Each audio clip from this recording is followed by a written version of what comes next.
Hello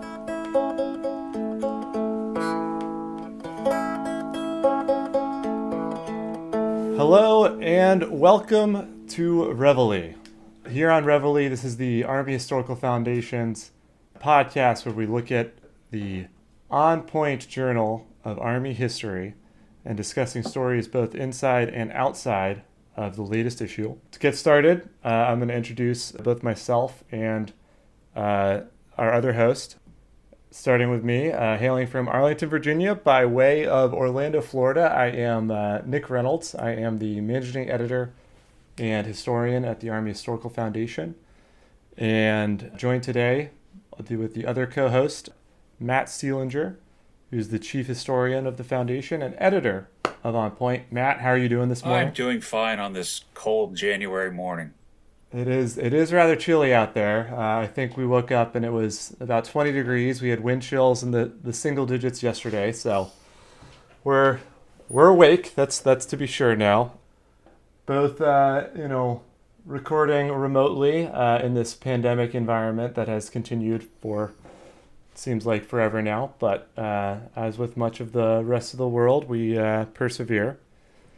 So what we're going to be doing with this podcast, I hope a lot of our listeners out there are longtime members of the foundation, readers of On Point, but I also hope there are a lot of you who are joining us for the first time. This is kind of going to be a way for us to share, what the latest issue has in it, kind of some of the things that maybe we wanted to talk about a little bit more about that we weren't necessarily able to put in the magazine, or we got limited pages and there's a lot of wonderful stuff about Army history out there, and that it's a good way to kind of show you, give you a bit of a peek inside, how we approach the journal, how we do this work, and kind of the relationships at the Army Historical Foundation. So we're going to get started kind of going cover to cover of the latest issue. So maybe some of you have this in front of you now. Maybe it hasn't arrived yet in your inbox, but this is the Fall 2021, Volume 27, Issue 1 of On Point. The cover of the issue is kind of cool, and it continues a bit of a trend for our recent covers that we're going to get into in a second. But I want to shout out Randy Yazinchak, who's our longtime creative designer, brand manager, who is the one who designs most of. Virtually, I mean, Matt, how long has Randy been working on Point at this point? Oh, geez. And doing designs? Probably since 2007, 2008, somewhere around then. Yeah, he's. We had poached him from a AUSA. fixture. Oh, I actually didn't realize that he was at USA before us. Yes. Mm-hmm. Was he working on their magazine? I don't know what he was. No, he wasn't working on Army Magazine. He was working. Okay. He was working in ILW, Institute of Land Warfare. Okay. Well, yeah, we've been very, very lucky to have him at the foundation, because he's just got such a great eye for design, and just, I love when we can do these wraparound covers, and this is another example of it. Just, the perfect image for that sort of wraparound. It's a painting by Joe Klein called "Nothing Impossible," which is showing a combat assault conducted by the 174th Aviation Company, which we're going to be talking about a little bit later. And this is also continuing the trend from our summer issue. This is actually the second cover in a row related to landing zones, which is kind of a funny quirk, because our last cover had a Pathfinder, Corporal Willie King, who was vectoring in helos for a LZ. So I was just wondering, is this anything, Matt? Are we just going to do landing zone covers from now on, or? Totally not on purpose. This was a very not on purpose. Again, this was a very Vietnam heavy issue, and that was not Not intended. It is definitely a yeah. We have a bit of a theme going in this issue. But all right, so opening up the cover and getting into it. We have our normal. Longtime readers would be very familiar with the layout of the table of contents and then mail call. And we also, in our letter from the president, General Schultz, there's a little bit about how the National Museum of the United States Army was just awarded the top honor at the 2021 Arts Fairfax Awards, which is a wonderful little thing for us, a little ray of light in these trying times. But past the letter, we get to the Army Art section. And this continues the series that we've been doing since the last issue, where we on point staff, beginning with Matt in the summer issue, and now myself, take a look at the art gallery, just downstairs from our office on the fourth floor at the museum, and take a look at the some of our favorite pieces, and highlight those in on point. And I'm not really an art critic. I'm very deficient in the creative arts. Anything related to shapes and visuals are just beyond me, I feel like.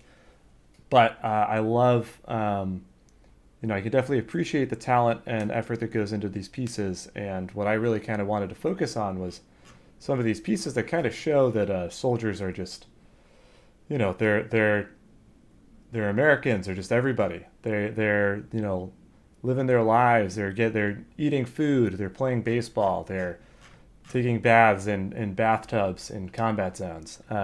So I was a big fan of a lot of the pieces in the art collection that show kind of the more mundane aspects of everyday life as a soldier, with kind of the one exception being this painting from Captain Edward Reep, who was watching the bombing of the Abbey at Monte Cassino, and kind of while he's watching it unfold is kind of furiously putting it down on paper, trying to get this on this watercolor, trying to capture this historic event, which I thought was just such a fascinating piece. But what from my selection did you think warranted selection, Matt? My favorite, probably of which you selected, was the soldier playing baseball, which we had featured in an earlier issue of where the theme was sports. And in fact, we wanted to use that for the cover, but the way the bat he was holding the bat would have messed up the title on point. Right. So we had to use something else. Well, I think that's actually the I think I picked that as the cover for the first digital issue. Okay. And I think Randy was able to finagle the titling around. It's probably a little easier to manipulate a digital than. Yeah, that's probably true. So then after the art section, which is always fun to showcase kind of all the, again, there's an art gallery in the museum. It's chock full of stuff. There are over, what is it, Matt, 10,000 pieces of Army art? There's over 15,000 pieces in the Army art collection, but I believe it's approximately 75 in the gallery right now. It's not exactly intended as an art gallery. It's a special exhibits gallery, is what they're calling it. And there's no date when they're going to end this art exhibit. The Art of Soldiering is what it's called. But hopefully they'll keep it as an art gallery, or when the museum expands, they will have a permanent art gallery, because it's definitely a highlight of the Army's collection. It really is. It's pretty incredible. It's one of those things that always people kind of scratch their heads when you tell them about it, but then they see it in person, and it just all kind of makes sense. Well, we try to use Army art as much as possible and on point. It's the pieces are just amazing. The other thing is a lot of people probably don't realize, especially maybe some of our older readers who may have read American Heritage in the past, that a lot of the images that are used in American Heritage are Army art pieces. I believe American Heritage was owned by Life, the company that owned Life magazine, and many of the artists Okay. were employed by Life during World War II. Huh. Well, I mean, I learned something new every day on this job, and that was something I did not know. So Well, that's, Nick, I'm I'm working sure here a a lot of lot our longer than you have, so. that is true. All right, so and on the subject of me learning something new every day, the next article is the soldier article, and this is about Major General Boniface Campbell, written by Richard Hartness Sr. And I knew absolutely nothing about General Campbell before reading this article and getting the first draft to go over. I don't understand how I didn't know anything about him going into this, because after going over Richard's article, this guy is, he has his fingerprints throughout the entire, especially the intelligence, Army intelligence, but just very very impactful in the Army of the 21st century, and a very fascinating story. Yeah, I have to admit, I didn't know much about him either, but that's also one of the things we try to do in On Point is we try to cover subjects that maybe have kind of been not covered by other publications, and we want to try to tell those stories that have not been told before, and this would definitely be one of them.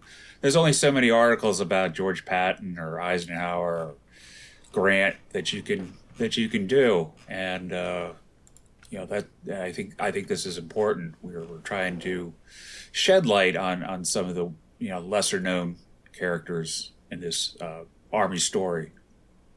Yeah, I and it's one of the things that I absolutely love about this work, and obviously ties into our mission supporting the museum, because the museum is all about the story of the American soldier, which is kind of not just the Pattons, not just the Eisenhowers. It's the 30 million men and women who have served. So yeah, and then after our soldier article, we have Tools of War, which is the Colt 1873 single action Army revolver. This is by an article by Matt Luther.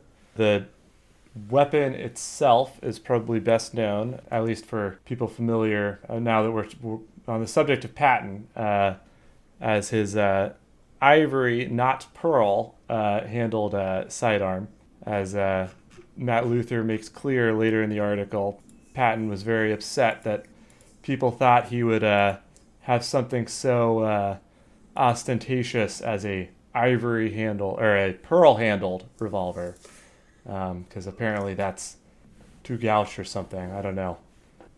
I'd like to add that the author Matt Luther, he's a graduate student at my alma mater, James Madison University, has really done an excellent job. And I want to add that with On Point, another thing is we'd like to give opportunities to people who may have not had any experience in really writing before. And Matt has done. I think this is his third article for us, and he's done a fantastic job on all three of them. And I really enjoyed this one as well.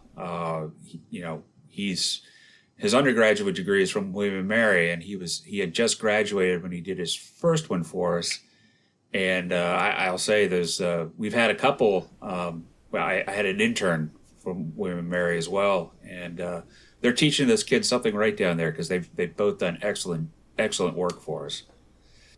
Yes, I mean, this is just I feel like every issue is our best issue, but this article in particular is just fantastically written, and you can tell that Matt really put put some work into the research, and then really just like making this, because it's a long story for the development of this weapon, and he it's a real skill to be able to take something like that and condense it into something that's readable and enjoyable in just 4 pages. So he has definitely got some strong writing skills. Well, I wanted to add there's another interesting thing with this particular weapon is the Army kept retiring it and then had to keep bringing it back because it was such an effective weapon. It was brought back for the Spanish-American War after it had been retired from service, and then brought back for the Philippine insurrection because the weapons they were using in the Philippines weren't that effective, and this particular weapon was. And this is before the development of the 1911. So it seems from Matt's writing that the effectiveness of this revolver kind of led to, in a way, the development of the 1911 as kind of replacing this as a powerful sidearm, because the other options didn't quite have the stopping power. And then our first feature article is 9 Days in May by Warren Wilkins, who I'm sure readers are very, very familiar with. And this is about Operation Francis Marion. Vietnam is certainly not my area of expertise. I would say the Civil War is something I'm much more familiar with. So this was another fascinating article for me, and learning all about kind of, and really, I mean, both features tie into each other so well because they're both about the war in Vietnam and just kind of intense, rapid nature in a rapidly evolving environments that was involved in Operation Francis Marion. Punch, counter punch, punch again type nature of the fighting. Yeah. Anything you want to add about this one? Well, Matt? both articles also took place at the Central Highlands of Vietnam. When I say both, there's the 9 Days in May article, but there was our second feature article, which we'll talk about later, was about Ply May, the Ply May Special Forces Camp in 1965 and the battle that went on there. Next article we have is our very own Matt Seelinger's look at the 174th Aviation Company. This is the unit article here, and there's strong synergy in this issue between the unit and the two features, as they're all very, very focused on Vietnam and the mobile conflict that was Vietnam. This article was I have to say I went in not knowing a whole lot about this particular unit, but luckily for me, I was able to find good sources to write it. As many of you may know, that the National Archives has been closed to the public since the beginning of the pandemic, which has made it really hard for researchers. It's made it very tough, because that's where, I mean, before the pandemic, we would, every issue of On Point, we would go once or twice an issue to do our photo research, because that's really, I mean, they have a huge library and just a fraction of a percent is digitized. Exactly. And in fact, I don't think any of the images we used were from the National Archives. There was nothing on their website. But luckily, the 174th Association was able to provide some really good images, but they also had yearly history reports on their website, which was a fantastic resource. So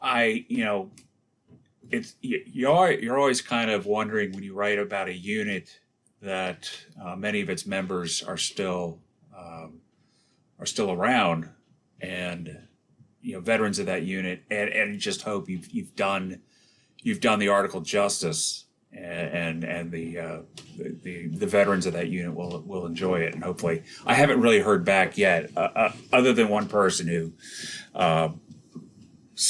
seemed to think it was okay. So Okay. we'll hear. I'm Yeah. sure we'll hear more one way or the other.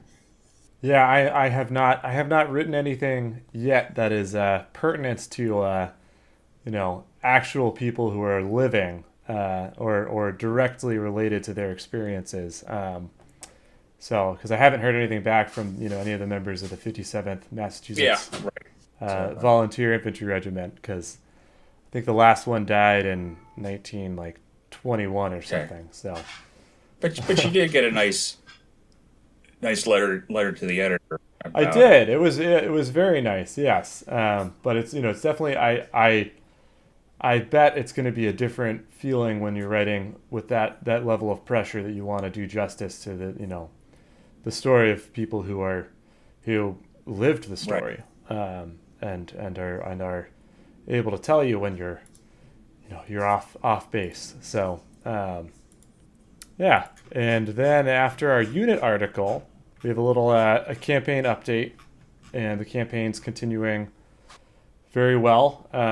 We've we're very very happy with everything that's gone on. How well we've been able to manage, and it's thankfully been a kind of a strange time for fundraising, because it's there's so many people out there who who are able to be generous right now, which is huge for the operation of museums and nonprofits like us. So the next article we have is the feature, which, as Matt mentioned, is the Ply May. Is it Ply May or You Ply know Me? what? I'm not exactly sure myself. Yeah, that's Apply something me. that I think we'll need to go to the experts on that. We'll ask General Schultz on Monday. But this is about the attack on the special forces camp, and the large what was the South Vietnamese force that was there, that had some American special forces operators among them. Just kind of a harrowing tale of the North Vietnamese trying to kind of a bait a South Vietnamese armored force into a trap, that then kind of, as many of these initially small fights in Vietnam, it just kind of grew exponentially into just a huge affair. But this is written by Keith let me pull it Saliba. up. This is written by Keith Saliba, yes, and he does an excellent job with it. And once again, Randy's layout is just fantastic. Yeah. So Yeah, Keith was able to provide us some really good images with that, and that's again to go back to this image problem we've had. It used to be that our authors didn't have to, if they could provide images, great. Otherwise, we could do it. Now it's, please, if you have images, send them to us. Right now we have to basically have to beg, borrow, and steal to get them. The one good thing is that we've scanned so many images in the past that we've developed a pretty good image library that we can use. Whether recycling images that we've used in previous issues of On Point, or ones that we had so many that we couldn't use, and that often happened in the past. We had so many good ones we couldn't use all of them, and this is a way that we've been able to do that. But and I want to add one more thing, is that both the feature articles are based on books that both authors did, so they're parts of right. their previous works. They're both. If you love their articles, please support them, buy their books, and you'll get even more wonderful writing. Our next article is the post article. This is about Camp Hale, Colorado. This is by the late Lieutenant Colonel Danny Johnson. Camp Hale was the Army's first kind of mountain training Yeah, post. Is that right, mountain Matt? warfare training. Yeah, Mountain warfare training. Yes. So this is another another fun. This was actually a really fun article to find images for because I went to school out in Colorado and just love looking at the mountains, and so then these are all just gorgeous scenery. Well, But well, as someone who skis too, Nick, I'm sure you enjoyed that as well. I I'm not did. a I can't skier, honestly so can't imagine. Ski boots are bulky enough. I can't imagine skiing with a pack of rations and ammo. ammo and a M1 over my shoulder like that. That I feel like I would fall down a lot, and I feel like it would hurt a lot. So yeah, I'm not that good of a skier. But this is a great article too, because we're just Danny Johnson has contributed to On Point before, and it's great to be able to publish something for him, after he's passed. So yeah, Matt's cats are making a minor addition. That's fine if you're gonna. That's literally a bonus of the podcast, because I have a cat here as well who may be making an appearance. So I have three, and they're it's one in particular that if she hears me talking, and she's going to respond. Exactly. Danny, Yeah. as Nick mentioned, Danny passed away in September. Not COVID related, but anyway, he was our go-to guy for post articles in particular. He particularly in California, because that's where he lived, and we're really going to miss him. I mean, I got to know him over the years. I've met him in person, even though he lived in California. He came out to the East Coast one time, and we got to meet up for dinner. But he was just a great guy, and like I said, well, I'll miss his friendship, I'll miss his writing as well. Yeah, I did not have the pleasure of getting to know him, but I know he's definitely impacted a lot of people. So moving on from Post, we are getting into the museum spotlight. This was written by our own Dallas Looney, who's an assistant historian and assistant editor with the magazine, with the journal. And this is about the African American Civil War Museum in Washington, D.C., which I was very interested in, because I actually have not been there. But as I mentioned earlier, the Civil War is kind of one of my big things I want to focus on in my time at the Army Historical Foundation. It seems like they do a very good job with their layout.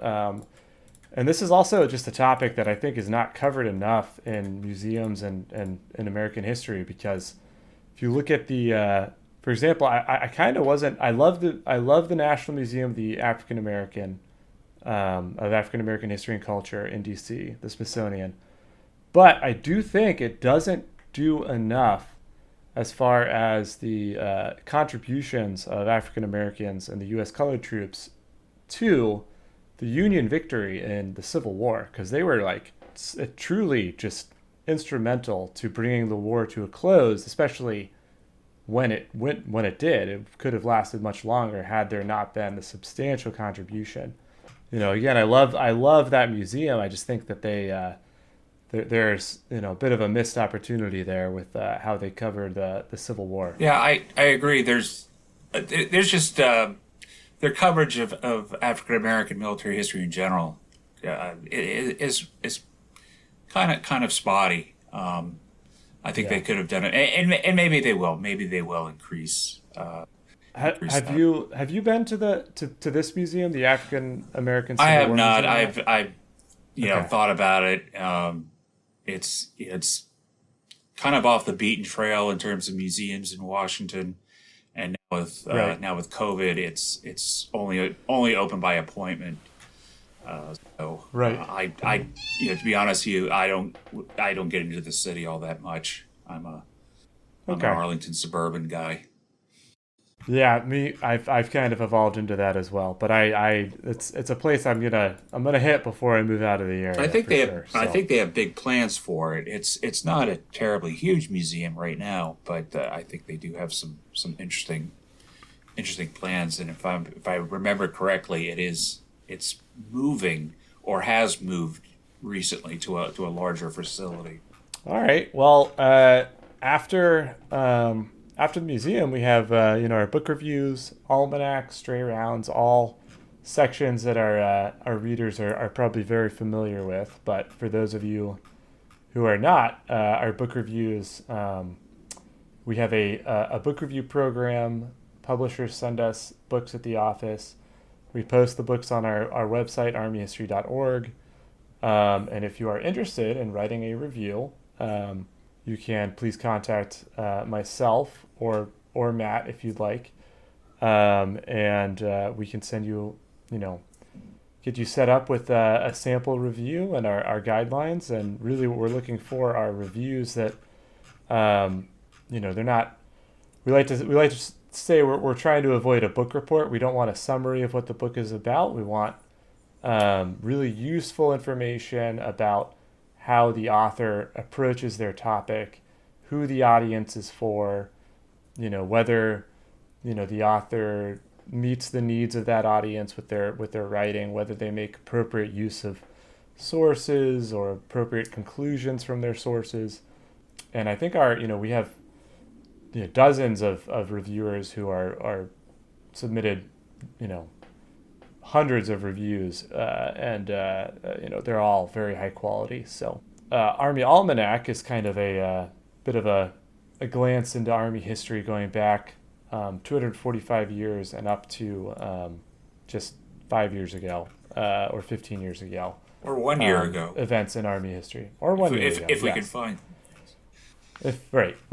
And it kind of changes by issue. But then the Stray Rounds is kind of an interesting collection of Army news and information that, is relevant to fans of Army history. So, and that's the issue. Anything you want to add about those last three sections, Matt? No, not really. Yeah. No, I know in Stray Rounds we feature a small piece on Joe Galloway, who passed away in 2021, and again, related to Vietnam, best known for his what am I trying to say? His presence at LZ X-ray in the Yadrang Valley in November 1965.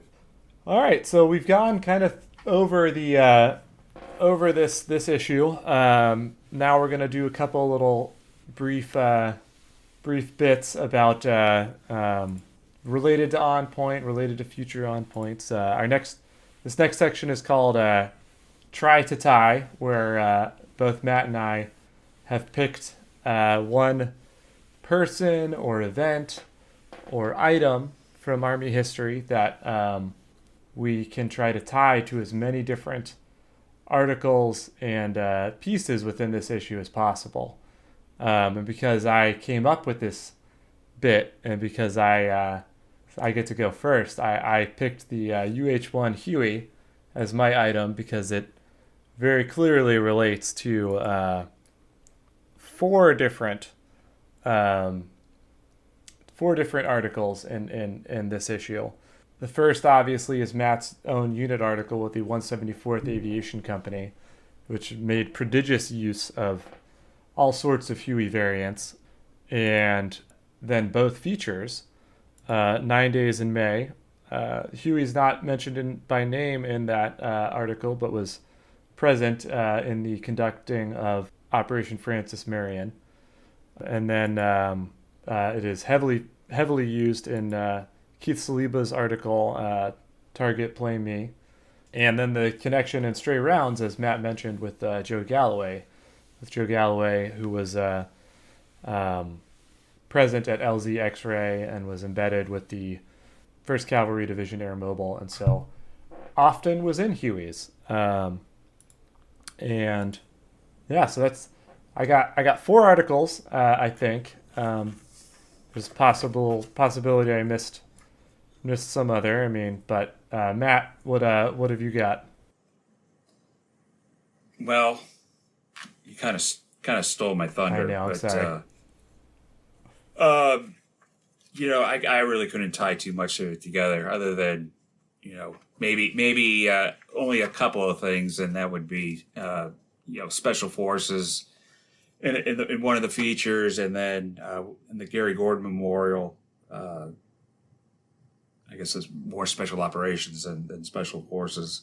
Gary Gordon, who of course was one of the two Medal of Honor recipients for the battles of Mogadishu in October 1993, hit with Randall Shugart. All right. Well, that's something. So that's something. Something. That's something. Well, we'll let you go first with the next podcast. All right, and then I think that'll be more fair. Sure, that might work. Make me actually work for the next one. All right, now we're gonna move on to our next bit, which is inspired by the Army Almanac. This just happened a long time ago, and this is where we're going to be looking at some maybe more obscure, not so recent events that occurred this calendar month in Army history. So we were recording this in January. My pick is the Treaty of Cajuenga, which is actually the full name is the Treaty of Campo de Cajuenga. Nice pronunciation. Thank you very much. I took Spanish in high school and a little bit in college, and it's all led up to this one moment, Matt.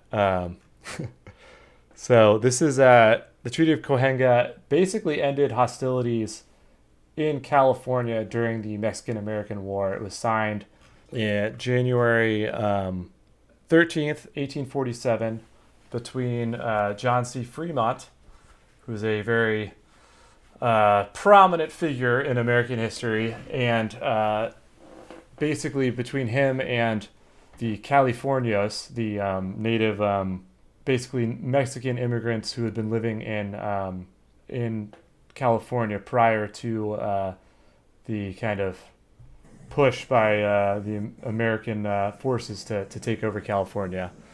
And so it's kind of it's a treaty I'd never heard of before.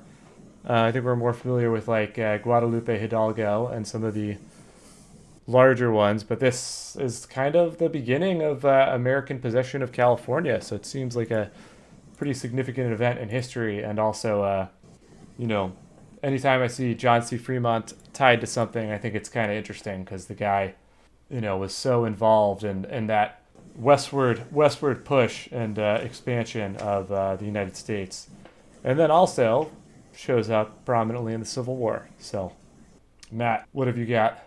Well, my event doesn't go as far back, but mine is, I was reminded last week was the 40th anniversary. January 13th, 1982 was the Air Florida plane crash here in Washington. And I was in junior high when that happened, and it was for many of us who were around here at that time, it was a pretty chaotic day.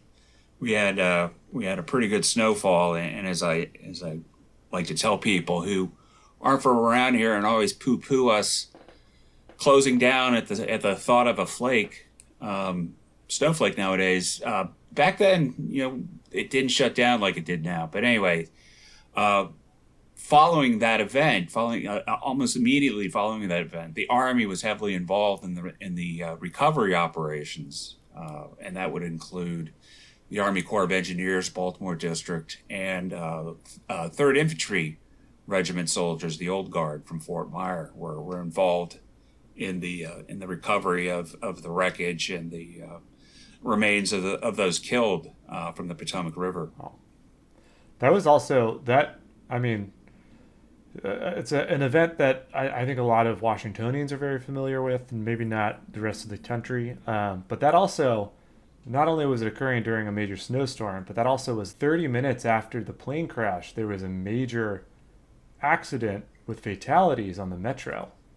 It was Metro's first fatal accident. Right, and it just really stretched the emergency responders kind of to the brink with those conflicting disasters that also, the metro getting shut down kind of really threw everything out of whack in terms of getting. It was a crazy day. Yeah. I think the only day that could, of course, it was much more in terms of kind of a national event was 9/11 here in Washington, where Metro was largely shut down that day, and traffic was snarled. But that's the only event I can compare it to. Yeah.